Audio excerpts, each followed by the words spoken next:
Bienvenue dans le cadre de votre formation en social media marketing. Donc, nous allons aborder la dernière capsule par rapport à ce module.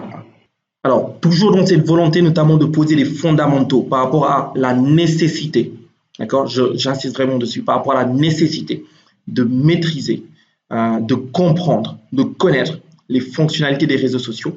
Il est important aussi d'avoir en tête qu'il y a une classification qui peut être faite des différents réseaux et médias sociaux. Donc, les médias sociaux sont définis comme étant des plateformes qui permettent de publier du contenu, donc que ce soit des articles, des brèves, des photographies, des vidéos, des fichiers PDF, ou encore de donner son opinion, de dialoguer avec d'autres utilisateurs, de contribuer à des projets participatifs, donc notamment dans des logiques de wiki ou de solutions open innovation. Et donc, les médias sociaux vont englober une nébuleuse de sites, d'applications et de fonctionnalités qui sont liées au développement d'interactions conversationnelles et sociales. Donc, les internautes vont avoir la possibilité d'échanger et c'est cet échange qui est au centre de la logique du média social. Et c'est ce qui fait que tous les réseaux sociaux, encore une fois, tous les réseaux sociaux sont des médias sociaux, mais tous les médias sociaux ne sont pas des réseaux sociaux. Donc, le choix notamment des réseaux et médias sociaux sur lesquels on va être présent va aussi impacter ou va être corrélé à la stratégie éditoriale qui va être posée. D'accord? Donc, les blogs, les forums de discussion, les wikis sont notamment des médias sociaux et diffèrent des réseaux sociaux. Les réseaux sociaux aussi peuvent être appréhendés autour d'une hétéroclité de solutions, avec notamment des plateformes, des sites web qui vont avoir pour vocation première la mise en relation des utilisateurs entre eux. Donc ça, c'est la particularité du réseau social. C'est cette mise en relation, c'est cette logique de réseautage, cette possibilité d'entrer en contact, de connaître de nouvelles personnes, etc. Dans le média social, l'échange peut exister sans que notamment il y ait même une logique d'identification ou qu'on connaisse l'autre. Dans le réseau social, cette logique d'identification va être au centre de la démarche. Donc, les notions de partage, de réseautage peuvent être mises en avant, particulièrement sur les réseaux sociaux. Et donc, il y a une catégorisation qui peut être faite par rapport aux médias sociaux. Donc, à titre de rappel, encore une fois, tous les réseaux sociaux sont des médias sociaux, mais tous les médias sociaux ne sont pas des réseaux sociaux. Donc, on va faire des distinctions entre les médias sociaux de publication, donc qui vont englober les blogs, les sites participatifs, et qui vont notamment permettre de toucher généralement une communauté de lecteurs étendus. Les médias sociaux de partage, donc qui vont notamment rassembler de nombreux réseaux sociaux de contenu. Les réseaux sociaux ou médias sociaux de réseautage qui ont pour vocation principale le contact. Donc, ce qui est mis en focus, ce qui est mis en valeur ici, c'est le contact. Les internautes qui s'y connectent vont avoir la possibilité d'interagir directement avec d'autres utilisateurs et d'élargir leur cercle de connaissances. Les médias sociaux de discussion, donc qui vont notamment surtout mettre l'accent sur les discussions avec notamment les messageries instantanées, donc style de WhatsApp, Skype, etc. Donc les conversations vont s'organiser généralement autour d'affinités personnelles ou à des fins professionnelles. Donc, en termes de typologie, on peut notamment faire la distinction entre ce qu'on appelle les plateformes de blogging. D'accord? Donc, je rappelle que le blog est un média social. Les wikis aussi sont des médias sociaux. Il y a des services hybrides de publication et de partage comme Tumblr, MySpace, Mastodon, Velo, Hello, etc. Et je rappelle, il y a une pléthore de réseaux et médias sociaux. Il n'est pas possible de tous les connaître ou d'être présent sur tous ces réseaux et médias sociaux. Et c'est pour ça que la question du choix stratégique est importante. Alors, toujours par rapport à ces questions, notamment de réseaux et médias sociaux, donc on a notamment les services de gestion de podcasts qui peuvent être vus comme des médias sociaux. On a les plateformes de partage de vidéos. Donc, il y a des plateformes ou des médias sociaux qui sont orientés dans le partage, des réseaux sociaux qui sont orientés dans le partage de contenu. Donc, ces contenus, ça peut être notamment des vidéos, des documents, des données photos ou de la musique. Donc, qu'il s'agisse de partage de vidéos, d'applications de partage spécifiquement dédiées aux ados, entre guillemets, des solutions comme Wattpad, par exemple. Les solutions de partage de documents dans le style de SlideShare ou encore Script. Les solutions de partage de données, ou de photos, donc que ce soit Flickr ou Imgur. Les solutions notamment de partage de contenu tournant autour de l'inspiration comme Dribbble, Pinterest, Behance. Des solutions notamment les plateformes de partage de musique, les plateformes notamment de partage de lieux, toutes ces solutions, toutes ces plateformes notamment sont des réseaux et médias sociaux. Donc, l'intérêt de la distinction, elle est notamment dans la façon dont la stratégie va être formalisée. D'accord? Il faudra juste pouvoir comprendre que l'intérêt de la distinction, elle est dans la formalisation de la stratégie. Donc, l'on peut structurer un ensemble d'actions autour des fonctionnalités.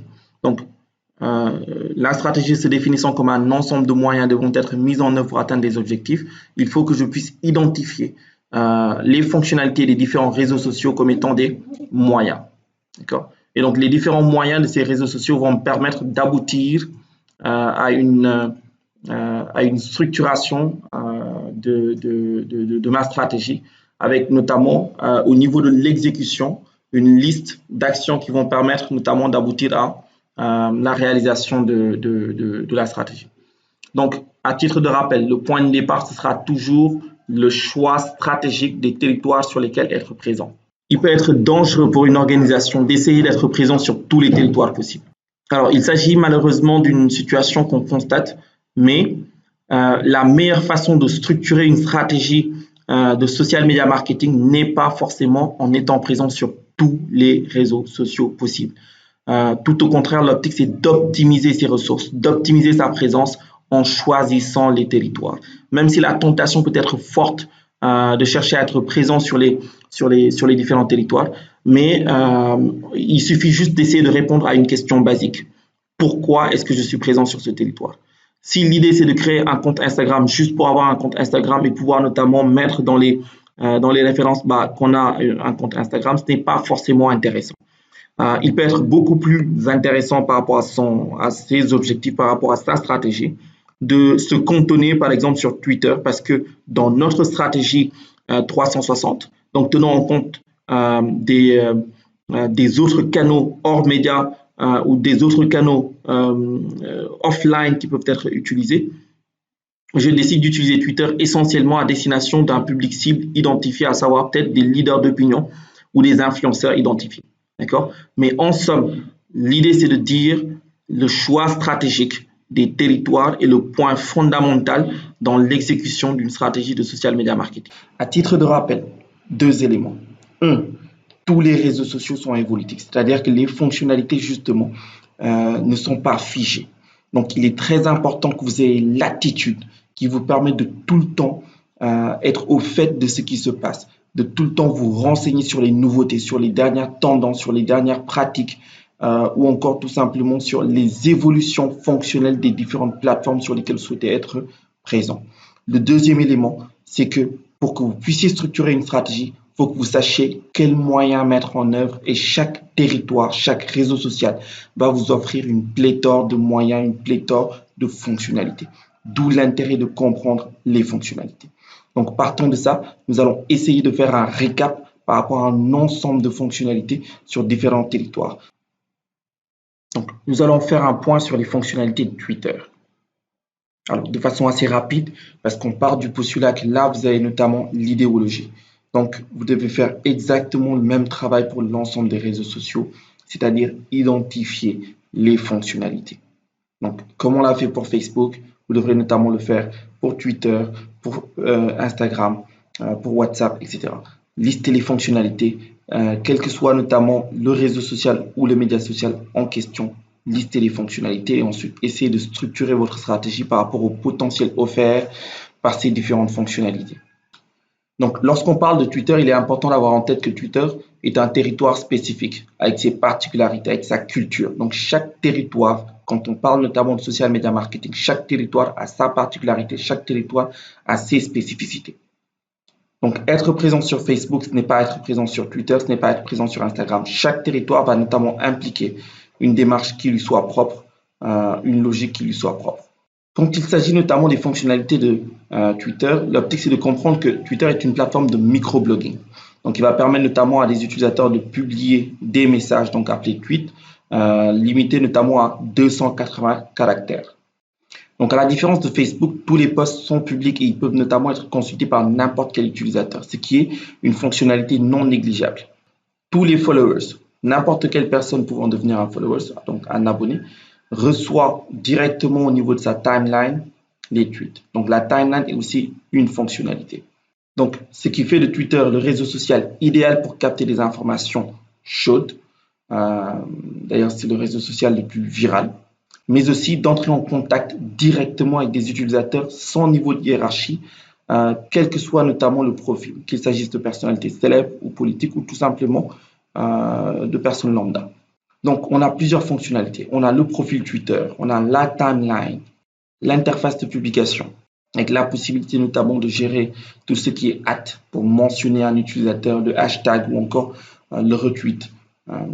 Les fonctionnalités médias, donc avec notamment la vidéo sur Twitter, l'intégration de Periscope qui a été racheté par Twitter en mars 2015, les DM, donc Direct Messages, donc les messages directs, les messages privés, les listes, le moteur de recherche de Twitter, la recherche avancée, le dashboard, Twitter Analytics, Twitter Engage, Twitter Creator, Twitter Amplify, la publicité de Twitter, Twitter Cards, les tweets embarqués, les boutons Twitter, Twitter University, etc. Donc, en somme, l'essence de ce qu'on cherche à vous faire comprendre au travers de ce module, c'est de pouvoir identifier pour tout média social, qu'il s'agisse d'un forum, qu'il s'agisse d'un blog, qu'il s'agisse d'un wiki ou encore d'un réseau social, qu'il s'agisse de Facebook, de Twitter, de LinkedIn, de Instagram, de YouTube, quel que soit le territoire en question.